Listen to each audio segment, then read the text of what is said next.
Hello everyone. Here I am discussing one of the most important chapter of third book, that is financial statement. Cash flow statement उस chapter का नाम है. Accounting standard 3 है इसका. Cash flow statement हम जब भी बनाते हैं इनडायरेक्ट मेथड से बनाएंगे. OIF बेस्ड है, ऑपरेटिंग इन्वेस्टिंग फाइनेंसिंग. ये सीक्वेंस है इसकी एक्टिविटीज़ का. जब भी आप कैश फ्लो का क्वेश्चन करोगे लॉन्ग, तो कुछ ही कंडीशंस या कह लो कुछ टर्म्स है that should be taken into mind while doing the question of cash flow. First one, transfer to reserve. General reserve, reserve fund, कोई भी बैलेंस शीट में अगर आपको रिजर्व दिया है, अगर वो इंक्रीज हो रहा है तभी वो नॉन कैश आइटम्स में ऑपरेटिंग एक्टिविटी में प्लस होगा. अगर डिक्रीज हो रहा है तो ये किसी भी नहीं आएगा, कैश फ्लो की किसी भी एक्टिविटी में नहीं आएगा. इंक्रीज है तो इन है, डिक्रीज है तो आउट है, याद रखना. इंक्रीज है तो कैश फ्लो में आएगा, डिक्रीज है तो नहीं आएगा. अगर इंक्रीज है तो कहाँ आता है? नॉन कैश आइटम्स में प्लस होगा ऑपरेटिंग एक्टिविटी के अंदर. नेक्स्ट है शॉर्ट टर्म बोरोइंग्स. इसमें बहुत कंफ्यूजन होती है बच्चों को. अगर bank loan, bank overdraft, current मैच्योरिटीज of long term debt कुछ भी लिखा हो शॉर्ट टर्म बोरोइंग्स के अंदर, तो ये फाइनेंसिंग एक्टिविटी में जाएगी. इसे आप करंट एबिलिटी नहीं लोगे. ठीक है, bank loan, current मैच्योरिटीज of long term debt और बैंक ओवरड्राफ्ट कहाँ जाएंगे? फाइनेंसिंग में. थर्ड वन है शॉर्ट टर्म बोरोइंग्स. अगर कोई भी हेड नहीं है, विदाउट एनी सब हेड, जैसे इसमें मैंने आपको 3 सब हेड बोले थे, अगर कुछ भी नहीं है तो आप उसे प्रोविजन फॉर टैक्स मान सकते हो. ठीक है, करंट ईयर की ऑपरेटिंग में लिख देना, नॉन कैश आइटम में प्लस, और लास्ट ईयर की यानी कि प्रीवियस ईयर की ऑपरेटिंग में ही आएगी, इनकम टैक्स पेड मानोगे, माइनस.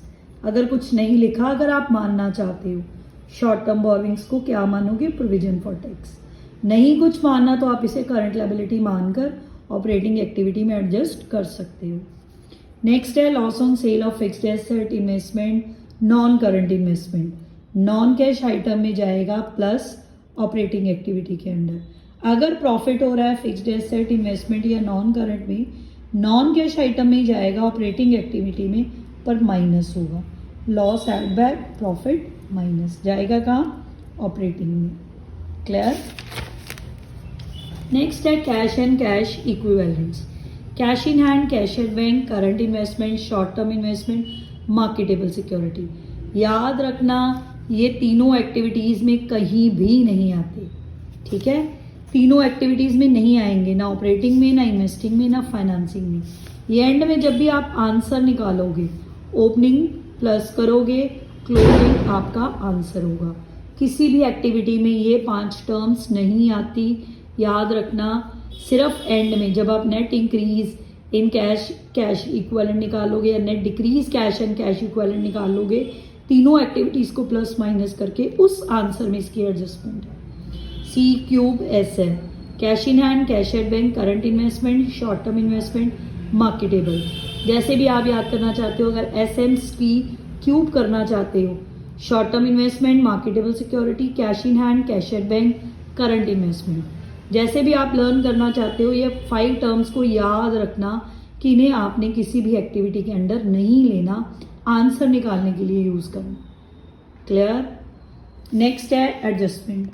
एडजस्टमेंट जैसे provision for tax provided, tax paid, machinery sold at profit और loss, new machinery purchased, investment patent sold और परचेज. ये मैंने कुछ एग्जांपल लिखी है.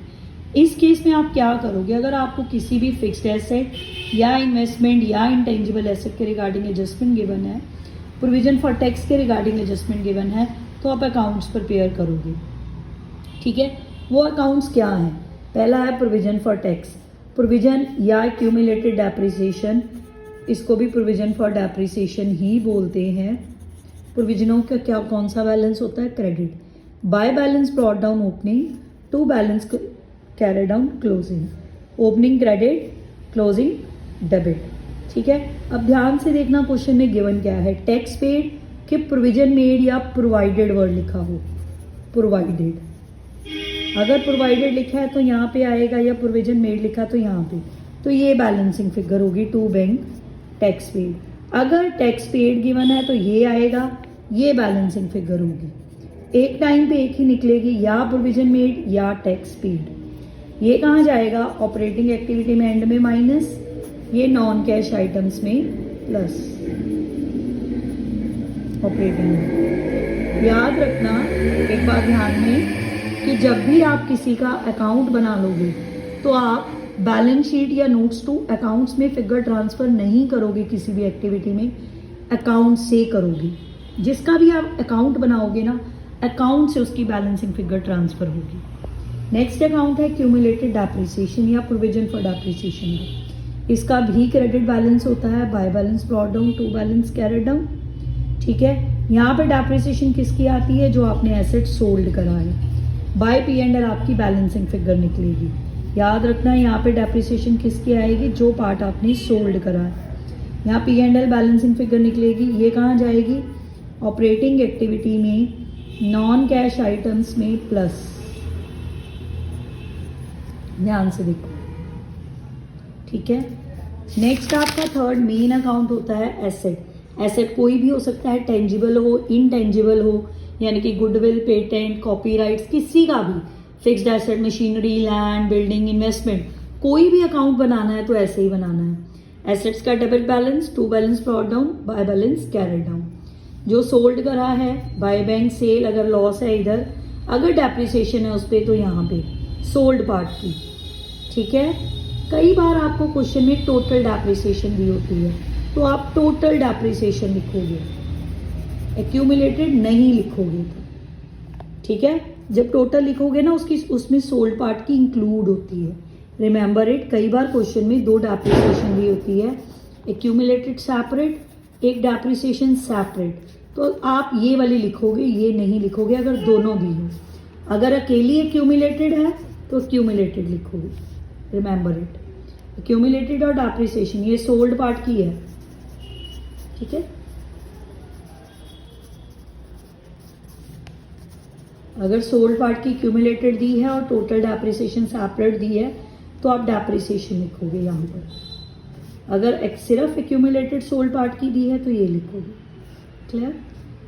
ठीक है, अगर प्रॉफिट आएगा तो यहाँ पर परचेज आपकी बैलेंसिंग फिगर निकलेगी।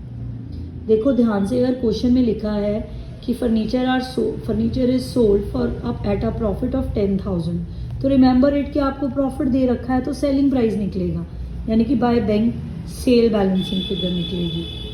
क्लियर? अब ये जाती कहाँ है? ये इन्वेस्टिंग में सेल क्या होगी? प्लस। ये इन्वेस्टिंग में क्या होगी? Purchase, minus. ये ऑपरेटिंग एक्टिविटी में नॉन कैश आइटम्स में माइनस। ये ऑपरेटिंग एक्टिविटी में नॉन कैश आइटम्स में प्लस। ठीक है, क्लियर हो गया? क्लियर?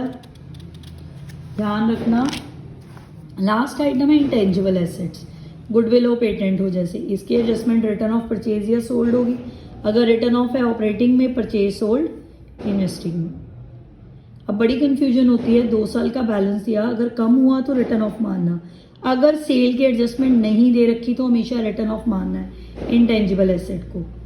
ठीक है, अगर बड़े हैं तो हमेशा परचेज है, कम हुए तो कंफ्यूजन होती है सेल माने के रिटर्न ऑफ। सेल का हिंट होगा क्वेश्चन में, एडजस्टमेंट दी होगी तभी सेल मानोगे, अदरवाइज रिटर्न ऑफ ही मानोगे इंटेंजिबल एसेट्स को हमेशा। क्लियर? ठीक है, थैंक यू वेरी मच।